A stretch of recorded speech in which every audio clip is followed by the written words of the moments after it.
নমস্কাৰ, আপোনালোক সকলোকে মোৰ GBA চেনেললৈ স্বাগতম জনাইছোঁ।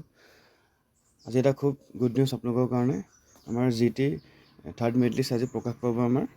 অৰ্থাৎ আপোনালোকে যিখিনি এতিয়া প্ৰেজেণ্টলি চিলেক্ট হ'ব তেওঁলোকে আজি তেওঁলোকৰ ৰিজাল্ট চেক কৰিব পাৰিব।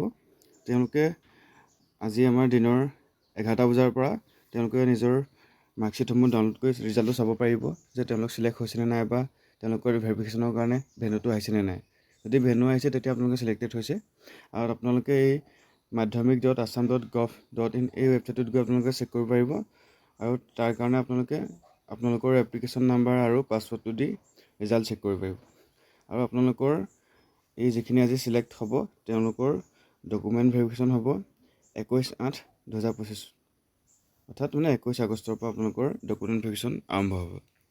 গতিকে আপোনালোকে দেখিলে আমাৰ যিখিনি এতিয়া ৰৈ গৈছিলে বা যিখিনি আমাৰ ভেকেণ্ট থাকি গৈছিলে সেইখিনিৰ কাৰণে এতিয়া আমাৰ থাৰ্ড মেৰিট লিষ্ট হিচাপে এখন ওলাব গ্ৰেজুৱেট টিচাৰৰ। আৰু তেওঁলোকে দিনৰ 11টা বজাৰ পিছৰ পৰা ৰিজাল্টটো ডাউনলোড কৰি ল'ব পাৰিব madhyamik.assam.gov.in গৈ পিনি। আৰু তেওঁলোকৰ ডকুমেণ্ট ভেৰিফিকেশ্যন হ'ব 21 আগষ্টৰ পৰা। গতিকে আজি খুব এটা ভাল খবৰ, আপোনালোকে ৰিজাল্টটো চাব 11টা বজাৰ পিছৰ পৰা। আপোনালোক সকলোকে মোৰ বেষ্ট উইচেছ থাকিলে যিখিনি আমাৰ ৰৈ গৈছে অলপ মাৰ্কছত সেইখিনি আজি যাতে আহি যাওক।